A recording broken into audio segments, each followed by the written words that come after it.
11 साल मोदी जी के कार्यकाल को हो गए हैं, एक अच्छे काम तो बता ही सकते हैं। वो अच्छे काम वही है कि सिर्फ उनके अच्छे अच्छे भाषण सुन लीजिए बस। मोदी जी का कार्यकाल पूरा ही फर्जी घोषित है, पूरा बेकार घोषित है, कुछ नहीं कह सकते, सारा जुमला घोषित है। ये गरीबों की दुश्मन है भारतीय जनता पार्टी। ये गरीबों को गरीब बना के रहना चाहती है। अभी तो 5 किलो राशन दे रही है, वो दिन दूर नहीं जब गरीबों के हाथ में कटोरा थमा देगी कि जहाँ से मिले वहाँ से मांगो, भीख भीख मांग के खाओ। गरीबों से अच्छे काम और एक बुरे काम। भाई बुरे तो बहुत ज्यादा, अच्छे मुझे नहीं आता है। जुमलेबाज अगर आप गूगल कर लो है कि राष्ट्रभक्ति जगाई है उन्होंने। तीसरी बात यह है कि वो छोटा राजनीतिक नहीं करता, वो हर जगह वो बड़ा लाइन खींचता है अपना। सेना की फोटो लगा दिया, नसों में सिंदूर बह रहा है। एक हाथ की नसों में गर्म सिंदूर बह रहा है और एक हाथ की नस में कॉमर्स बह रहा है, मनी बह रहा है। सरोजनी नगर वाले के सरोजनी नगर में जो व्यापारी थे ना, वो कह रहे भाई साहब मैं शाम को ताला मार के गया और चाबी मेरे पास है, लेकिन दुकान कहाँ चली गई मुझे पता नहीं चल रहा है। दुकानें टूट गई, दुकान चली कहाँ गई है नहीं पता उनको यार। टूटने की छोड़ो, चली गई पूरी मार्केट साफ कर दी गई। वो चाबी लेके घूम रहे हैं कि चाबी मेरे 2014 के बाद से अमीर और अमीर होता चला जा रहा है और गरीब और गरीब होता चला जा रहा है। ये गरीबों की हाई लेने वाली सरकार है भारतीय जनता पार्टी। नमस्कार दोस्तों, आप देख रहे हैं DS4 न्यूज। देखिए, मोदी जी के कार्यकाल को 11 साल पूरे हो चुके हैं। लगातार ये कहा जा रहा है कि जो काम करना चाहिए था सरकार के द्वारा, वो सब कुछ मोदी की सरकार ने कर दिखाया है। कांग्रेस पार्टी लगातार इस बात को लेकर कटाक्ष कर रही है कि कुछ नहीं किया है, सिर्फ जुमलेबाजी, हवाबाजी ही मिला है। ना रोजगार के मसले पर कुछ हो पाया, ना महंगाई के मसले पर कुछ हो पाया, सिवाय सिर्फ टेलीप्रॉम्प्टर के बयानबाजियों के। जनता के बीच मौजूद है, बातचीत करेंगे और उन नेताओं के बयानबाजियों को बातचीत करेंगे जो लगातार बड़बोले बयान आते जा रहे हैं। क्या नाम हुआ आपका? जी मुकेश वर्मा। मुकेश जी, मोदी के कार्यकाल को 11 साल सर पूरे हो चुके हैं, कैसे देखते हैं आप? सर सबसे पहले मैं तो उन्हें बधाई दे दूं, जो कि बहुत अच्छा चलाया उन्होंने। 11 साल बहुत बढ़िया रहा है सर। जी जितना वादा उन्होंने किया है सारा पूरा किया है। बाकी हर जो है ना, हर डिपार्टमेंट बढ़िया चल रहा है, कहीं कोई दिक्कत है। जी कोई एक काम जो सबसे अच्छा लगा हो इन 11 सालों में? 11 साल में किसी एक डिपार्ट पे बात कर ले तो मैं बता दूं, अब ऐसे कौन सा काम गिना दो। कोई एक तो पसंद होगा ना, कि मतलब सारे काम पीछे एक काम जो है जो दिल को भा गया हो। सबसे पहला तो उन्होंने जो किया है ना कि राजनीति को पारदर्शी किया है। अच्छा। जी, वो आज हम आप जो 2014 से पहले इस तरह से डिबेट नहीं कर पा रहे होंगे। दूसरी बात ये है कि राष्ट्रभक्ति जगाई है उन्होंने। तीसरी बात यह है कि वो छोटा राजनीतिक नहीं करता, वो हर जगह वो बड़ा लाइन खींचता है अपना। अगर आपको बड़ा बनना है तो उससे बड़ा लाइन खींचना होगा, नहीं तो फिर आप बड़ा नहीं बन सकते हैं। चलिए, आपने इनका जवाब तो सुन लिया होगा, जरा आप भी जवाब दे दीजिए। देखिए, मोदी जी ने जो वादे किए वो पूरे किए, चाहे स्मार्ट सिटी का हो, चाहे बुलेट ट्रेन का हो। अभी ताजा आया 2500 रुपए दिल्ली वालों को देने का। मेरा भाई दिल्ली में रहता है, 2500 मिले होंगे इसको। मैं बधाई देता अपने भाई को कि 2500 मिले। 3 महीने सरकार को हो गए, 7500 मिले बिल्कुल में, और इनको मिले होंगे। हमें बधाई, भाई हमें नहीं मिले तो हम तो कहेंगे। प्रधानमंत्री जी ने इनके बधाई देने का एक और नया बता देता हूँ, मध्य प्रदेश में उतना सांप ने नहीं काटा है जितना भारतीय जनता पार्टी ने काटा है। और 1100 करोड़ रुपए उसमें चले गए, बहे घाटा में घोटाला हो गया मध्य प्रदेश में। बधाई इसका भी है मोदी जी को, बधाई इसका भी मोदी जी को है कि जो हमारी माँ हमें 9 महीने खून पाल देती है, दूध देती है, हम उसको ये ना कहते हैं और ये कहते हैं कि हमारे अंदर सिंदूर पैदा है। सिंदूर हमारा गर्म हो रहा है। अभी सोचिए किसका अपमान हो रहा है। बधाई आपको इसके लिए भी है, बधाई इसलिए भी है कि हमारे 28 हिंदुस्तानी मार दिए गए। चलिए, एक सवाल, मोदी जी के कार्यकाल को 11 साल पूरे हो चुके हैं, एक अच्छे काम और एक बुरे काम। भाई बुरे तो बहुत ज्यादा, अच्छे मुझे नहीं आता है। जुमलेबाज अगर आप गूगल कर लो, मीडिया वाले भाई गूगल कर लो और गूगल में पूछ लो कि इस देश में सबसे फेंकू नेता कौन है। अगर गूगल दूसरा नाम बता दे तो मैं मान जाऊंगा। चलिए, आपसे पहले आपसे पूछते हैं। जी बिल्कुल। कार्यकाल को 11 साल हो चुके हैं, क्या कुछ नया देखने को मिला? मोदी जी का कार्यकाल पूरा ही फर्जी घोषित है, पूरा बेकार घोषित है, कुछ नहीं कह सकते, सारा जुमला घोषित है। आप कहाँ से आए? मैं राजस्थान से हूँ। अच्छा, राजस्थान से हैं। जी बिल्कुल। तो राजस्थान में हैं आप, अभी बीजेपी की सरकार है वहाँ पर, आप कह रहे हैं कि जी बिल्कुल, बहुत सारे वादे किए थे उन्होंने जो बिल्कुल झूठे वादे, एकदम झूठे वादे। जैसे सिलेंडर का वादा किया था राजस्थान में, पहले 1100 रुपये का था। इन्होंने बोला हमारी सरकार लेके आ जाओ, 450 रुपये में लेके आएंगे। अभी तक कोई वादा सच्चा नहीं साबित हुआ। अभी तक 1100 के 1100 है। ऐसा ही भर्ती रद्द करने का बोला था, भर्ती रद्द नहीं हुई। अभी भी परसों एक आंदोलन हुआ राजस्थान के अंदर, दिनों दिन हो रहे हैं, बलात्कार हो रहे हैं, रेप हो रहे हैं, राजस्थान में भी खूब हो रहे हैं। एक अच्छे काम एक बुरे काम। अच्छे तो है ही नहीं मोदी जी के। हाँ, क्या चचा? कोई नहीं कहेगा क्या नाम हुआ, नाम क्या हुआ? नवीन नवीन नवीन जी। क्या एज होगी, एज क्या होगी आपकी? हमारा ऐसे 56-57 साल का है। 57 साल हो गए। 11 साल मोदी जी के कार्यकाल को हो गए हैं। एक अच्छे काम तो बता ही सकते हैं। वो अच्छे काम वही है कि सिर्फ उनके अच्छे अच्छे भाषण सुन लीजिए बस। अच्छे अच्छे भाषण सुनना उनको अच्छा भाषण देना सबसे अच्छा लगता है बस। अच्छा, तो चलिए भाषण में ही बता दीजिए उन्होंने क्या कुछ कहा, कब कौन सा भाषण आपको पसंद? अरे बहुत भाषण है। अभी नेता को कहते हैं कि तुम झुग्गियों में जाओ, उनके साथ रहो, उनके साथ खाना पीना खाओ पियो, उनके हाल चाल पूछो। आज वो कहते हैं झुग्गियाँ जो है, कितनी झुग्गियाँ प्रथमपुरा वो सब कुछ जो है टूटने का जो है नोटिस आ गया है ये। तो उन्होंने कभी ये नोट सिर्फ वोट मांगने की नौबत है। उन्होंने कभी नहीं कहा कि जहाँ पर झुग्गी होगी वहाँ पर मकान। उन्होंने का नारा था ना, लेकिन इन्होंने एक बार भी नहीं कहा कि जहाँ पर अवैध झुग्गी झोपड़ी होगी उनको मकान नहीं मिलेगा। उन्होंने ये बोला है कि चाचा मैं बता दूं आपको, जहाँ झुग्गी वही मकान, हर घर में नल होगा, पक्की छत होगी, समझ रहे हैं, नल होगा, नल में जल होगा। प्रधानमंत्री मोदी जी के ही वादे थे। राशन आज भी मिलता है, आप पैसे तो मत कहिए। राशन तो उन्हीं लोगों को मिलता है, झुग्गी झोपड़ी वालों को, जो जिनको जो है जा करके जो है वो राशन लेते हैं। वो सरोजनी नगर वाले के जो सरोजनी नगर में जो व्यापारी थे ना, वो कह रहे हैं भाई साहब मैं शाम को ताला मार के गया और चाबी मेरे पास है, लेकिन दुकान कहाँ चली गई मुझे पता नहीं चल रहा है। दुकान ही टूट गई। दुकान चली कहाँ गई ये नहीं पता उनको यार।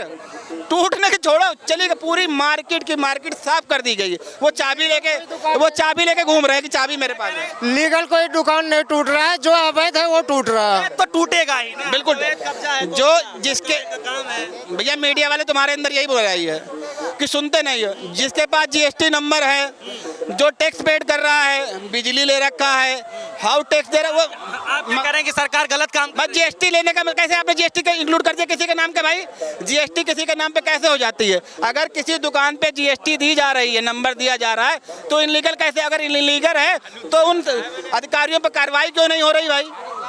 जीएसटी नंबर जब दिया जाता है तो उस दुकान के अंदर बाहर आदमी को खड़ा किया जाता है, उसकी फर्म का नाम दिया जाता है और पूरा एड्रेस दिया जाता है कि भाई इस एड्रेस पे ये दुकान है, ये प्रोप्राइटर है, ये जगह है, लेकिन उसकी दुकान तोड़ दी जाए। चलिए अब मैं हो गया विकास। मैं बुलडोजर वाले पर आऊंगा, लेकिन उससे पहले चौहान साहब, मोदी जी के कार्यकाल को 11 साल पूरे हो चुके हैं। एक अच्छे काम और एक बुरे काम। ये तो भारतीय जनता पार्टी को अपने लेटर हेड पे और मोदी जी की फोटो लगा के सारे बिजली के खंभों पे चिपकाना चाहिए कि मोदी जी ने 11 साल में कौन से 11 काम किए हैं, खबर छपवा दो। कौन से 11 काम किए हैं 11 साल के अंदर। अपनी 11 उपलब्धियां बताएं हमें। देश जानना चाहता है कि भारतीय जनता पार्टी काम जानना है आपको, ये बताइए। हाँ जी, 11 काम जानने हैं। बिल्कुल बिल्कुल। 11 काम तो यही बता देंगे। हाँ बता दो। शुरू करूं? हाँ चलिए भैया बताइए। पहला शुरू कर लो राशन, उसके बाद जो है दूसरा किस लाइन पे आ जाए, स्ट्रक्चर पे किस पे आना चाहते हैं वो देख लीजिए। बता दो। पहला तो राशन आ गया ना, दूसरे हॉस्पिटल में आ जाओ, तीसरे रोड में आ जाओ, चौथे बिजली में आ जाओ, पांचवें पानी पे आ जाओ, उसके बाद एयरपोर्ट पे आ जाओ, एम्स पे आ जाओ। किस चीज पे विकास देखना चाहते हो ये बता दो आप। बिजली अगर 24 घंटे आ रही है तो उसका रीजन क्या है? बिजली जब 24 घंटे आती है तो थर्मो प्लांट लगाए जाते हैं। कितने थर्मो प्लांट दिल्ली के अंदर लगे आप मुझे बता दीजिए, या उत्तर प्रदेश के अंदर लगे बता दीजिए। 2014 से पहले कट क्यों हो रहा था? अगर नहीं लगा तो, अगर नहीं लगा ठीक है, अब आ जाइए, अब रुक जाइए। 11 काम इन्होंने बताए हैं। चौहान साहब अब आपकी बारी। आसमान से थोड़ी आ रहा है। मेरा सीधा सा प्रश्न है, भारतीय जनता पार्टी का राष्ट्रीय प्रदेश नेतृत्व, मेरा सीधा सिंपल सा प्रश्न है, भारतीय जनता पार्टी का राष्ट्रीय नेतृत्व, भारतीय जनता पार्टी का दिल्ली प्रदेश नेतृत्व माननीय प्रधानमंत्री जी की 11 साल की 11 उपलब्धियां लिखते हुए दिल्ली के सारे बिजली के खंभों पे उनकी फोटो लगा दें, देश मान लेगा कि इन्होंने कौन सी उपलब्धियां की। सेना की वर्दी में फोटो लगा दिया, देश के लोग पूछ रहे हैं आपके सेना की फोटो लगा दिया, नसों में सिंदूर बह रहा है। एक हाथ की नसों में गर्म सिंदूर बह रहा है और एक हाथ की नस में कॉमर्स बह रहा है, मनी बह रहा है। अरे ये चल क्या रहा है अभी देश के अंदर? आज देश की राजधानी में बुलडोजर का डर दिखाकर गरीबों का झुग्गियां उजाड़ी जा रही हैं। क्या तो ये वाली वैध है, ये वाली अवैध है? जब भारतीय जनता पार्टी को पिछले 15 सालों से लगातार यही दिल्ली के झुग्गी वाले 7 सांसद पूर्ण बहुमत से चुन के देते रहे और लगातार 15 सालों से एमसीडी की सरकार बनाकर देते रहे, तब ये न वैध थे, तब ये न अवैध थे। इन भारतीय जनता पार्टी के सांसदों को यह भी बताना पड़ेगा कि अगर तुम्हारे सांसद रहते हुए तुम्हारे ही संसदीय क्षेत्र के अंदर अगर ये अवैध झुग्गियां बन गई तो प्रश्न किससे पूछा जाना चाहिए? राहुल गांधी से पूछा जाना चाहिए क्या? सांसद तुम हो, सांसद तुम हो, सांसद तुम हो 7 संसदीय क्षेत्र के अंदर। एमसीडी के जिम्मेवार लोग, एमसीडी का कमिश्नर है, दिल्ली का उपराज्यपाल है, कमिश्नर के अंतर्गत काम करने वाले एमसीडी के जेई हैं। ये सब कुछ भ्रष्टाचार, ये सारा कुछ। एक सेकंड चौहान साहब, ये कह रहे हैं कि जो अवैध बुलडोजर चलाए जा रहे हैं, इस पर आप लोगों की क्या राय है? बताइए। सरकार जो है जो गरीब तबके के लोग हैं उनके मकान का भी तोड़ देती है। गरीब तबके पे नहीं, ये उन पे चल रहे हैं जो अवैध है केवल। जो बांग्लादेश से आके जो बस रहे हैं यहाँ पे, अवैध कॉलोनी बना रखी है, रास्ते तो क्लियर करना पड़ेगा। फ्री की जमीन थोड़ी, किसी गवर्नमेंट की जमीन है ये। अच्छा, तो ये इनका ये कहना है कि अचानक एक थोड़ी ना बन गया, ये तो सालों सालों से लोग आ रहे हैं। हम जो है यूपी से हैं, यूपी से। हाँ जी, हमारे यहाँ भी चल रहा है। यूपी का ही तो मॉडल पूरे देश में चल रहा है। अभी लोगों ने इतनी अतिक्रमण कर रखा है, इतनी जमीन घेर रखी है, लोगों को निकलने का रास्ता नहीं है, उसको हटाना तो पड़ेगा। जो अवैध को तो हटा रहे हैं, लीगल वालों को थोड़ी हटा सकते हैं कोई भी। चलिए, एक छोटा सवाल है। मोदी जी कार्यकाल को 11 साल पूरे हो चुके हैं, एक अच्छे काम बता दीजिए और एक बुरा काम आपकी नजरों में जो हो। मेरी नज़र में तो 1000 काम अच्छे काम है, सारे 1000 अच्छे काम गिनवा दूंगा। इस 14 साल के अंदर कितने नए बैंक खुले हैं और कितने पुराने बैंक किसी में कन्वर्ट हो गए, ये बता दीजिए अब हमें। हम बताइए। हाँ, तो बैंक खुलने से क्या है? बैंक पे जो कर्जा था वो तो कम कर देना। बैंक पे जो कर्जा बांट के लोगों को भगा दिया। अब ये डिजिटल बता रहे थे, सुनो, ये डिजिटल बता रहे थे। बैंक डिजिटल होने के लिए बैंक जरूरी होता है और इंटरनेट जरूरी होता है। ये बैंक लाने वाली कांग्रेस सरकार है और इंटरनेट डालने वाली सरकार कांग्रेस है। नया इन्होंने क्या किया? सुनिए भैया आपके बीच में नहीं बोला था। उनके मंत्री पी चिदम्बरम ने क्या कहा था कि लोगों के पास इंटरनेट चलाने के लिए पैसे नहीं है। अब हर आदमी के पास में इंटरनेट है, हर मोबाइल है। बोलता रहा। कहाँ उत्तर प्रदेश, आप कहाँ से हो? हम तो मोदी नगर से, मेरठ से। आपसे मैंने कहा जितनी शाखाएं बैंक की थी वो कन्वर्ट कर दी गई और बैंक खत्म कर दिए गए, रोजगार खत्म कर दिए गए। इंटरनेट जब आया, राजीव गांधी इसको लेकर आए, प्रोग्रेस तो होता ही है, टाइम लगता है भाई। पहले 2G आया, 3G 4G, इसके बाद 6G भी आएगा और अमेरिका 8G चला रहा है। तो इसका मतलब ये नहीं कि वो हमसे आगे निकल गया, हमें भी टाइम लगा, हम भी 8G चलाएंगे, लेकिन उनकी उपलब्धियां नहीं है ये उपलब्धि। आप भी काम कर रहे हो, कल को आपका बेटा जब बड़ा होगा, ये सुनिए, आपका बेटा बड़ा होगा तो ये नहीं कहेगा कि मैंने काम किया, आपने प्रोग्रेस करके उसको बढ़ाया। लेकिन नया काम बताओ जो इन्होंने किया। जैसे अग्निवीर इन्होंने किया है, इनको बोलो कि हाँ इन्होंने एक अग्निवीर पैदा किया है कि बाप 40 साल काम करके रिटायर होता है और बेटा 4 साल करके रिटायर हो जाता है। मैं तो ऐसे आ गया, मैं भी तैयारी, मतलब तैयारी करके आप नहीं आए? मैं तैयारी करके नहीं आए आप लोग, जो है ये गलत बात है ना। आप वो बेचारे बता रहे हैं। चलिए, हम बुलडोजर पे थे, तो हम बुलडोजर से शुरू करेंगे। देखिए, अभी ओखला के अंदर कुछ घरों को, कुछ मकानों को, कुछ दुकानों को चिन्हित करके वहाँ पे लाल कलर का क्रॉस निशान लगाया गया है। वहाँ पर कुछ एक आदेश भी चस्पा किया गया है। हमारा सवाल ये है कि अगर वो भूमि उत्तर प्रदेश सरकार की है तो उसके ऊपर सारा राजस्व दिल्ली सरकार क्यों ले रही है? बिजली का पैसा, हाउस टैक्स, रोड टैक्स, पानी टैक्स, ठीक है, सारा टैक्स, इनकम टैक्स, जितने भी GST हैं दिल्ली सरकार ले रही है। और आज से नहीं ले रही है, पिछले 40 वर्षों से, 80 वर्षों से। कुछ लोग कहते हैं हम 80 सालों से यहाँ पे रह रहे हैं। देश के आम नागरिकों को, झुग्गी वालों को, गरीबों को सिर्फ परेशान किया जा रहा है। और ज़्यादातर ये बुलडोजर उन इलाकों में चल रहे हैं जहाँ पे मुसलमान रहते हैं। अच्छा, किसी भी है पॉसिबल है ऐसा? देखिए, इनके दिमाग का ये उपज है। मैं एक चीज़ बताना चाहूँगा, आप लोग भी पहले से आते होंगे कि 5-6 साल पहले जो है ये चांदनी चौक जगह जो है ऐसा ही था क्या? नहीं, ऐसा तो नहीं था। ऐसा नहीं था। उसके बाद जब ये बन रहा था तो और खराब हुआ होगा। जब बन गया तो कितना बढ़िया है। तो थोड़ा सा टूट रहा है तो टूटने दीजिए, उसके बाद का नजारा देखिए ना कितना। अब का नजारा देखिए ना, अब तो पहले ही फिल्म बन ही नहीं रहा, अब तो पहले ही सोच के बैठ गए। जिस घर में बूढ़े लोग रहते हैं, जिस घर में बच्चे रहते हैं जो शिक्षा लेते हैं, आप उनको शिक्षा से वंचित करना चाहते हो। उन बूढ़े लोगों को अस्पताल जाने की से दवाइयाँ लेने से वंचित करना चाहते हो। उन झुग्गियों में रहने वाली गर्भवती महिलाओं को जो इस स्थिति में है कि अस्पताल जाकर दवाई लेंगे, बच्चा पैदा करेंगे, वो हिंदू भी तो हैं, वो सारे मुसलमान थोड़ी हैं।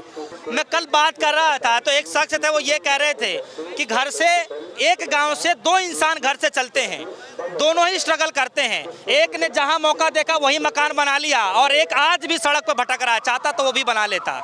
तो दोनों में आपको क्या अंतर समझ में आ रहा है? एक अडानी अंबानी है, दूसरे हम जैसे लोग हैं। देश की 85% जो अर्थव्यवस्था है वो अडानी अंबानी के पास है, और हम लोग अपने घरों की छतों को बचाने में हाथ पैर जोड़ते फिर रहे हैं। अब मुझे सीधा सा सवाल है, ये दो भाई थे, एक अमीर एक गरीब। इस देश के अंदर 2014 के बाद से अमीर और अमीर होता चला जा रहा है और गरीब और गरीब होता चला जा रहा है। ये गरीबों की हाय लेने वाली सरकार है भारतीय जनता पार्टी। ये गरीबों की दुश्मन है भारतीय जनता पार्टी। ये गरीबों को गरीब बना के रहना चाहती है। अभी तो 5 किलो राशन दे रही है, वो दिन दूर नहीं जब गरीबों के हाथ में कटोरा थमा देगी कि जहाँ से मिले वहाँ से मांगो, नींद भीख मांग के खाओ। गरीबों से गरीब बन अमीर होते चले गए। आप देखिए ना, मोदी जी के राज के अंदर अडानी और अंबानी की संपत्ति कितने प्रतिशत बढ़ी है और इन गरीबों की इनकम कितने प्रतिशत बढ़ी है, एक बार बता दो।